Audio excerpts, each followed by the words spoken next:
Hi guys, my name's Jake, and today I will be reviewing Infamous Second Son. Infamous Second Son is Sucker Punch's first game on a current gen console and is a continuation of their first two games on the PlayStation 3. One of the great things about Second Son is that you don't need to have played either of the first two titles to understand what's going on in the story, which is great for people who didn't pick up these games on the PlayStation 3 or for those new to the Sony brand. Though that doesn't mean they've completely cut ties to the previous iterations. For those of you who have played Infamous 1 and 2, you may notice references during dialogue that takes place during the story, or even a few Easter eggs hidden around the city of Seattle. Second Son takes place 7 years after the events in New Marais, which is the setting for Infamous 2. This time around, instead of Cole McGrath, you play as Delson Rowe, a young graffiti artist and the local delinquent of the Aculy's reservation. During an argument between Delson and his older brother Reggie, a military truck carrying 3 conduits crashes on the reservation. During the commotion, 2 of the conduits escape, leaving one in the wreckage. Delson helps the third one out of the wreckage, but inadvertently absorbs his smoke powers. Delson pursues the conduit in order to find out what he has done to him, although his efforts are in vain as he is cornered by Brooke Augustine, the game's antagonist. But you gotta get out of here now! Good, I'm gone! Not until you fix this first! After either giving Augustine what she wants or lying to her, depending on what karmic state you want to play through with, she renders Delson unconscious and moves on to the rest of the tribe. After coming to and finding out what has happened to the rest of his tribe, Delson sets off to Seattle with his brother Reggie to see if he can fix what has happened. As you would expect from a current gen console, the game looks absolutely gorgeous. From particle effects, from shooting smoke or neon, or even just standing atop of a building and admiring the beautiful city.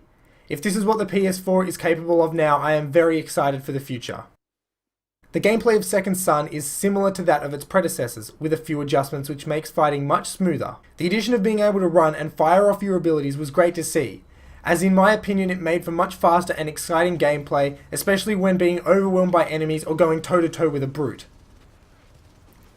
The same as previous titles, the abilities you unlock will depend on what karmic state you are playing through with good karma focusing more on subduing your enemies, and bad karma focusing on causing as much destruction as possible. Playing through with the opposite karma is definitely something you should do, as it makes you think a little more.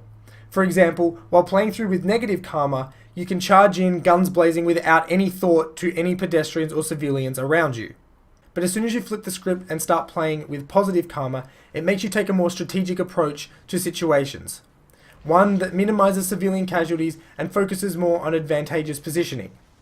Playing both ways definitely gives a little more depth to the combat and to certain situations. While the story might fall short in some aspects in comparison to the events of the previous 2 games, don't let this push you away. If you have played the first 2 games, you should definitely pick this one up, and if you didn't have the privilege of playing the previous 2, you should definitely play this as well. Who knows, maybe it might entice you to pick up the previous 2 games later on. Infamous was my most anticipated game before the PlayStation 4 was released, and I wasn't disappointed by the experience I had. Anyway, that's my review of Infamous Second Son. Don't forget to subscribe to the channel to keep up to date with any and all upcoming reviews. If you liked what you saw, there's a link in the description to where you can buy this game. A link to ozgameshop's Facebook page is also provided. Until my next review, enjoy your power.